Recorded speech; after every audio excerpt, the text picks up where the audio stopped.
Get some good sear in here now, guys. Looking really, really good. Absolutely delicious. That is so good, guys. I promise you this was so easy to do. All right, guys, here we go.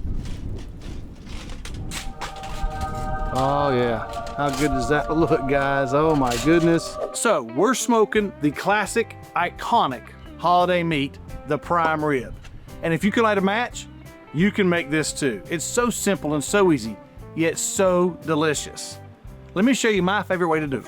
All right, y'all, the first thing we gotta do when making our prime rib is to put our seasonings together. Now, this is a very easy seasoning recipe. I mean, you have these things in your pantry already, probably. Nothing crazy like left-handed purple coriander or anything like that. These are things you probably have in your pantry. If anyone in your house cooks already, you've got these.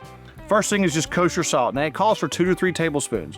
But I have salted and dry brined my prime rib overnight, so I put a lot of salt on the outside of it already. I'm going with 1.5 tablespoons because I dry brine my prime rib, and I'll show you that in a minute, of course. But 1.5 tablespoons, it calls for 2 to 3. Next, we're looking at some coarse black pepper. I use 16 mesh coarse black pepper, 2 tablespoons. Next, everything else is 1 tablespoon. 1 tablespoon of onion powder, 1 tablespoon of garlic powder, 1 teaspoon of just paprika. I use smoked paprika, but just 1 teaspoon of paprika, 1 tablespoon of thyme, and 1 tablespoon of rosemary. Now I'll mix all these together, and then what I'm gonna do is once I get these mixed together, I'll get a half a stick of softened butter and make a paste out of this. And I'll show you that when we get there, but I wanted to show you the seasonings are so easy. You probably have these in your pantry already.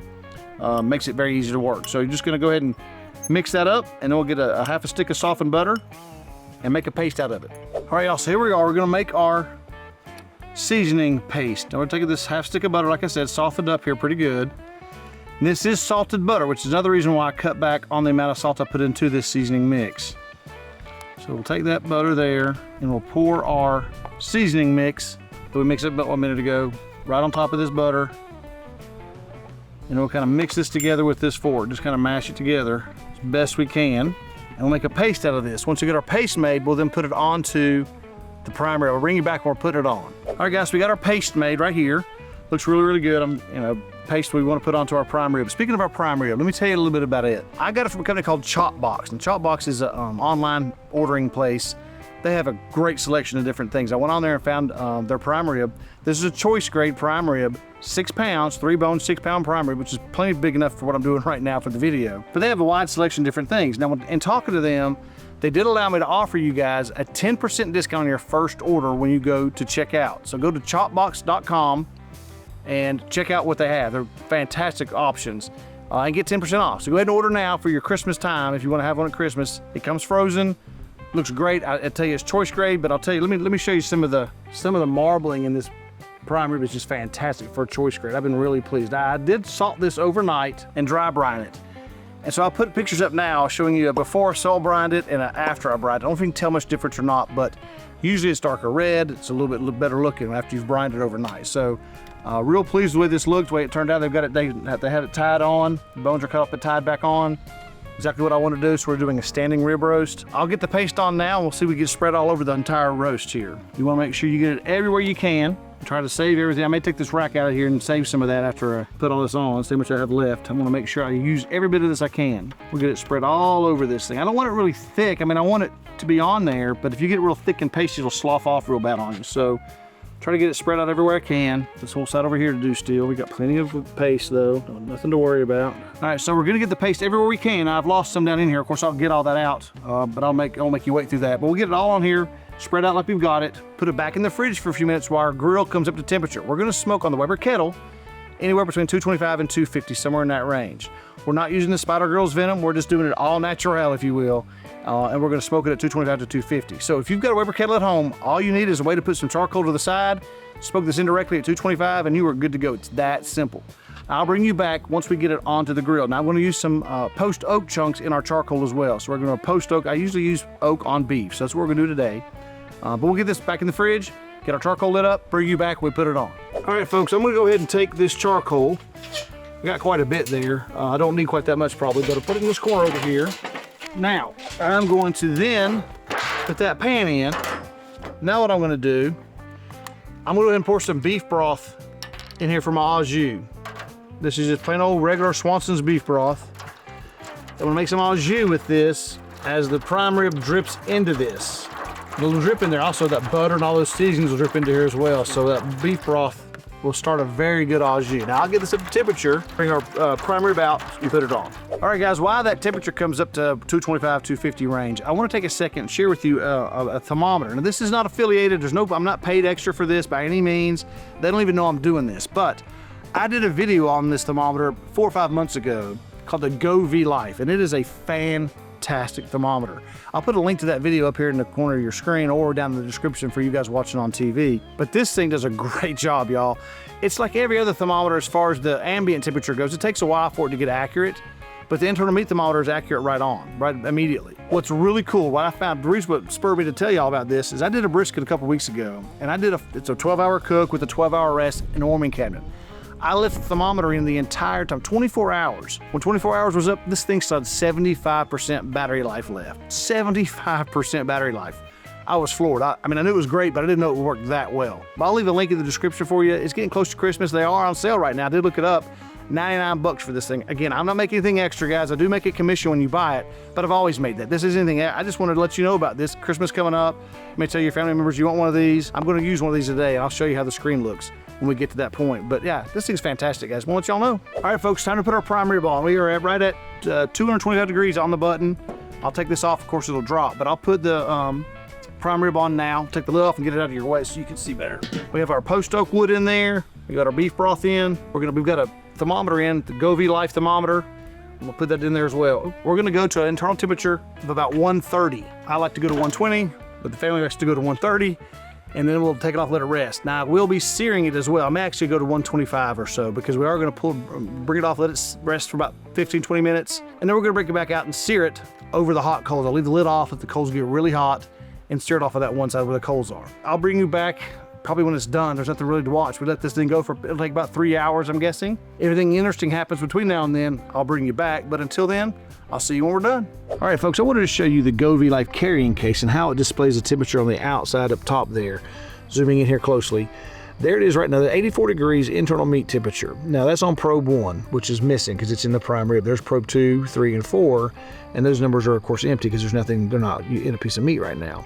What's cool is I can push a button on the side here and it'll change to what my goal temperature is, which is 207. Not today, that was my brisket a couple weeks ago, but nonetheless, this thing works great. I love the longevity of the battery life. I love the connectivity range. It's really, really good. It goes a long way. Just be sure and go watch that video I mentioned earlier, and you'll see. It's not a brand name you're real familiar with, which is why I'm doing this. It does a really good job for probably a thermometer you're not real familiar with at a really good price. All right, folks, it's been about 2.5 hours now, and the prime rib has hit that 120 mark. So we're gonna pull it off, set on the cutting board for a while, just tint it with some foil, about 15, 20 minute rest, while the kettle gets really hot. We'll leave the lid off of the kettle, let that flame get real built up. Then we'll put the prime rib back on and sear it off.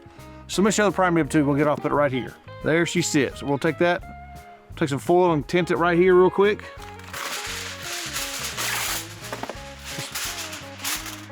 Tint it just somewhat tight, so it won't blow off at least. And we'll leave the lid off of the kettle now for about 15, 20 minutes, if it takes that long, and let it build that fire up really, really good so we can put this back on and sear it off. I'll bring you back when we go to sear it off, let you see how that goes. All right, folks, let's grab the prime rib and put it over to the kettle. We'll sear it off. We'll pull the thermometer out of it, of course. We'll set it on bone side down first, and we'll go from there. What I've got are just some barbecue claws to grab it with. I'm gonna try not to pierce it, of course. We'll grab it with these, let it go for about 30 seconds to maybe a minute or something on each side, and kind of turn it and see what it looks as we go here. Just go ahead and pull it off there and see how it looks. Looking good. Now we'll try this side here.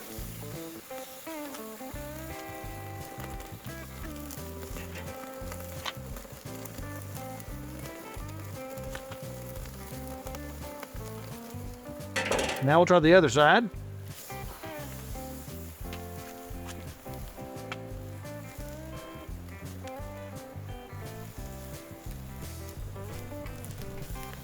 Get some good sear on here now, guys. Looking really, really good.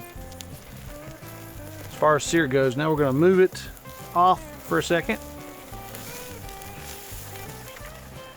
Our bones are coming untied. Now we're gonna put the top of it on there. Bones are coming off, of course, because the string is gonna, pop when we sear it like this. I probably should take it out first, but that's okay. Not the end of the world.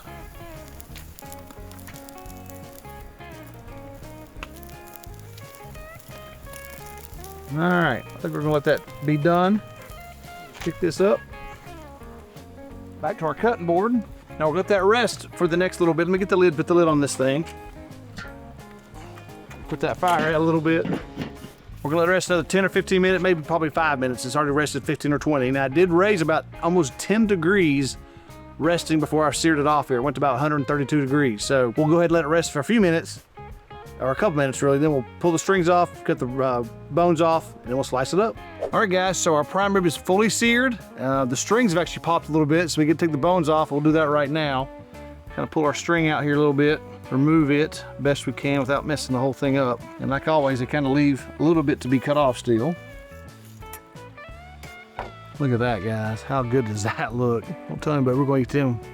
I don't know any bones. Did y'all? I didn't see any bones, did y'all? Yeah, that'll be all us. Shh. Take these strings off now, the rest of the way. What I'm gonna do is I'm gonna cut this right down the middle here so we can see what it looks like on the inside. So let's take a look and see. Let's go ahead and cut this right here, kind of right in half.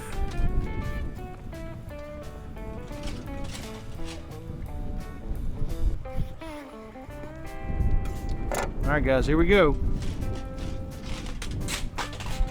Oh yeah. How good does that look, guys? Oh my goodness. How easy was this? My goodness. This was so easy to do, and yet it looks so good. Look at that, guy. Don't get you a little closer up look at that. Man, that's great. Looks really, really good. So now let's take a bite and see what we think. We cut this end off here on this cap. We'll share that cap right there with some people, that's for sure. Cut this piece off here for somebody. This will be the more done side, the end cap, of course. Probably Granny will be the one that wants that more than anybody. Still looks really good though. My goodness, that looks good even on the end. So I want to take off a bite. Being the cook here, I'm gonna get to try a little bite of this right here on the end, near the bones, where the bones were. All right, folks, happy holidays. Here we go. Guys, that crust is so good. Absolutely delicious. That is so good, guys. I promise you, this was so easy to do. Like I said, you saw everything I did on the camera. Nothing hard. Our rub mix was very easy to make. The recipe is very simple. Super easy to do here. On your Weber Kettle, I say between 225 and 250 the entire time. It took right at 3 hours to finish. You guys could not ask for anything better. Don't forget ChopBox.com. Check out, use the code of Grumpy10 and you're gonna get 10% off your entire order on your first order. Very quick shipping. I was very pleased with all that. They just did a great job, guys. So check them out, ChopBox.com. Please do something like this for Christmas. If you have no other plans, make something like this for Christmas. Super easy, super simple, and absolutely delicious. Hope you got some value out of it. Hope you liked the video. Please hit the like button. Please subscribe to our channel. Until next time, I'll meet you at the smoker.